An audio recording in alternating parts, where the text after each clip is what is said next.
अस्सलामुअलैकुम। कभी सोचा है कि एक छोटा सा बच्चा जो अभी अभी दुनिया में आया है वो अपने आसपास की चीजों को कैसे समझता है? आज हम इसी दिलचस्प सफर पर निकलेंगे और जॉन पियाजे के मशहूर नजरिए की मदद से देखेंगे कि एक बच्चे का जहन कैसे नशोनुमा पाता है। तो सबसे बड़ा सवाल यही है, आखिर एक बच्चा सोचना सीखता कैसे है? ये एक ऐसा सवाल है जिसने माहिरीन को हमेशा उलझाए रखा है। चलें देखते हैं कि पियाजे इसका क्या जवाब देते हैं। ठीक है, तो आज के इस सफ़र में हम सबसे पहले पियाजे के बुनियादी नज़रिए को समझेंगे। इसके बाद हम एक एक करके इन 4 अहम मराहिल को देखेंगे जिनसे एक बच्चा गुजरता है। ये सफ़र हवास की दुनिया से शुरू होकर ख्यालात की दुनिया तक जाएगा। अच्छा, तो पियाजे का बुनियादी आइडिया है क्या? बहुत सादा सी बात है। पियाजे कहते हैं कि बच्चे छोटे बड़े नहीं होते, उनका जहन कोई खाली स्लेट नहीं है जिस पर हम कुछ भी लिख दें, बल्कि वो अपने तजुर्बात से, अपने आसपास की दुनिया से खुद सीखते हैं, अपनी समझ खुद बनाते हैं। और ये सारा अमल कुछ खास मराहिल में होता है। ये रहे वो 4 मराहिल, और मजे की बात यह है कि हम सब इनसे गुजर चुके हैं। हर स्टेज समझें एक मंजिल की तरह है जो पिछली मंजिल पर बनती है, और इस तरह आहिस्ता आहिस्ता सोच का एक पूरा पेचीदा निजाम तैयार होता है। तो चलें सफ़र का आगाज करते हैं बिल्कुल शुरू से, यानी पैदाइश से। यह है हिस्सी हर की मरहला। इस स्टेज में एक बच्चे के लिए दुनिया बस वही है जिसे वो अपनी आंखों से देख सकता है, हाथों से छू सकता है या मुंह में डालकर चख सकता है। सीखने का सारा काम हवास और हरकत से हो रहा है। आपने देखा होगा बच्चे हर चीज मुंह में डालते हैं, वो भी दरअसल सीखने का ही एक तरीका है। यहाँ एक बहुत ही दिलचस्प चीज होती है, इसे कहते हैं ऑब्जेक्ट परमानेंस। शुरू में अगर कोई खिलौना बच्चे की नजरों से ओझल हो जाए तो बस उसके लिए वो खिलौना दुनिया से ही गायब हो गया, लेकिन फिर आहिस्ता आहिस्ता उसे ये समझ आने लगती है कि अरे चीजें नजर से हटने के बाद भी मौजूद रहती हैं, बिल्कुल वैसे ही जैसे हम लुका छिपी खेलते हैं। अच्छा, तो अब हम दाखिल हो रहे हैं एक बिल्कुल नई दुनिया में। ये है अलामात और तख़य्युल की दुनिया। इस उम्र में आके बच्चे जुबान का इस्तेमाल शुरू कर देते हैं। वो अल्फाज और तस्वीरों को चीज़ों की जगह इस्तेमाल करना सीख जाते हैं। उनका तख़य्युल यानी इमेजिनेशन बहुत तेज़ हो जाता है, लेकिन एक बात है, उनकी सोच में अभी लॉजिक या मंतक नहीं आई होती। इसकी सबसे अच्छी मिसाल है उनके खेल। एक आम सा डब्बा उनके लिए घर बन जाता है, या एक छोटी सी लकड़ी तलवार बन जाती है। यानी बच्चे चीज़ों को उनके असल रूप से हटकर अपनी ख्याली दुनिया में किसी और चीज़ की अलामत के तौर पर इस्तेमाल करना शुरू कर देते हैं। इस स्टेज की एक और बड़ी खास बात है ईगोसेंट्रिज्म। इसका मतलब है कि बच्चा दुनिया को सिर्फ और सिर्फ अपनी नज़र से देखता है। उसके लिए ये समझना बहुत मुश्किल होता है कि किसी दूसरे का नज़रिया इससे अलग भी हो सकता है। मतलब अगर उसे कोई कार्टून पसंद है तो उसे लगता है कि पूरी दुनिया को वही कार्टून पसंद है। लेकिन जाहिर है बच्चे हमेशा ऐसे तो नहीं सोचते। उनकी सोच में एक बहुत बड़ी तब्दीली आने वाली होती है, और वो तब्दीली है मंतिक की।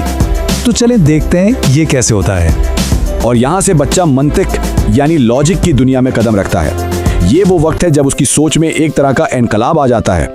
यहाँ सबसे अहम लफ्ज है ठोस यानी कॉन्क्रीट। इसका मतलब है कि बच्चे अब इन चीजों के बारे में मंतकी तौर पर सोच सकते हैं, जिन्हें वो अपनी आंखों से देख सकते हैं या छू सकते हैं। उनकी सोच अब सिर्फ अंदाजों पर नहीं चलती।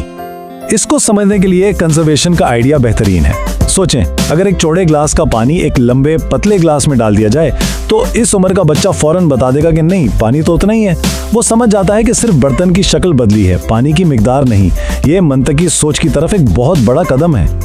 और अब हम पहुंच गए हैं आखिरी और सबसे एडवांस मरहले पर। यह सफर है ठोस चीज़ों की दुनिया से निकलकर ख्यालात और आइडियाज़ की लामहदूद दुनिया में। इस आखिरी स्टेज में आकर सोच उन चीज़ों से आज़ाद हो जाती है जिन्हें हम देख या छू सकते हैं। अब इंसान उन बातों को भी समझ सकता है जो ख्याली हैं, जो एब्स्ट्रैक्ट हैं, जैसे कि इंसाफ क्या है, मोहब्बत किसे कहते हैं, वो क्या हो सकता था और क्या होना चाहिए जैसे गहरे सवालों पर भी सोच सकता है। यही वो सलाहियत है जिसे हाइपोथेटिकल रीजनिंग कहते हैं, यानी अगर ऐसा नहीं वैसा करें तो क्या होगा। इस तरह सोचने की काबिलियत पैदा हो जाती है, और इसी की वजह से पेचीदा मसाइल को मुनज़्ज़म तरीके से हल करना मुमकिन हो जाता है। तो चले अब जल्दी से इस पूरे ज़हनी सफ़र पर एक नज़र डालते हैं और इसे समेटते हैं। तो ये हैं वो 4 स्टेजेस। पहले हवास से सीखा, फिर अलामतों की मदद से सोचा, उसके बाद सोच में मंतिक शामिल हुई, और आखिर में ख्यालात और आइडियाज़ के साथ सोचने की सलाहियत पैदा हुई। वाकई कितना हैरत अंगीज सफ़र है ये। तो इस सबसे अहम सबक क्या मिलता है? यही कि हर मरहला पिछले मरहले की बुनियाद पर खड़ा होता है, बिल्कुल एक इमारत की तरह जिसकी हर मंजिल पिछली मंजिल पर टिकी होती है। कोई भी स्टेज छोड़ा नहीं जा सकता। एक मजबूत ज़हनी बुनियाद के लिए ये सब जरूरी है। तो आखिर में एक सवाल, आज के दिन में आपने किस किस्म की सोच ज्यादा इस्तेमाल की? ठोस चीजों के बारे में सोचा या फिर तजरीदी ख्यालात में गुम रहे? सोचने वाली बात है ना। पियाजे का नजरिया सिर्फ बच्चों के बारे में नहीं है, ये हमें अपने जहन के इस शानदार सफर की याद दिलाता है जो हम सब ने तय किया है। MHEATET के पिछले सालों के कुछ सवालात देखते हैं कि क्या हम उन्हें हल कर पाते हैं। ये सवाल 2018 का है। पियाजे के मुताबिक ऑब्जेक्ट परमानेंस यानी ये समझ कि चीज़ें नज़र न आने पर भी मौजूद रहती हैं, ये किस मरहले में पैदा होती है? क्या ये प्री ऑपरेशनल है, सेंसरी मोटर, कॉन्क्रीट या फॉर्मल? ज़रा सोचिए इस पर। अगर आपने सेंसरी मोटर सोचा था तो बिल्कुल सही। ये पहला और बहुत बड़ा कदम होता है जब बच्चे ये समझते हैं कि नज़र से ओझल का मतलब दुनिया से गायब नहीं होता। ठीक है, अब 2019 का सवाल देखते हैं। पियाजे के नज़रिए में मंतिकी यानी लॉजिकल सोच का आगाज़ कब होता है? सेंसरी मोटर में, प्री ऑपरेशनल, कॉन्क्रीट ऑपरेशनल या फिर फॉर्मल मरहले में? यहाँ सही जवाब है कंक्रीट ऑपरेशनल। इस स्टेज पर बच्चे मंतिक का इस्तेमाल तो शुरू कर देते हैं, लेकिन उनकी सोच सिर्फ उन ठोस चीज़ों तक महदूद रहती है जिन्हें वो देख या छू सकते हैं। 2020 में ये सवाल आया था ईगोसेंट्रिज्म यानी खुद मरकजियत के बारे में। ये किस मरहले की खासियत है? और इसका ताल्लुक है प्री ऑपरेशनल स्टेज से। खुद मरकजियत का मतलब ये होता है कि बच्चा दुनिया को सिर्फ अपने नुक्ता नज़र से देखता है। उसे ये समझना मुश्किल लगता है कि दूसरे का नज़रिया अलग भी हो सकता है, बिल्कुल वैसे ही जैसे फ़ोन पर बात करते हुए सर हिलाना ये सोचकर कि दूसरा शख्स उसे देख पा रहा है।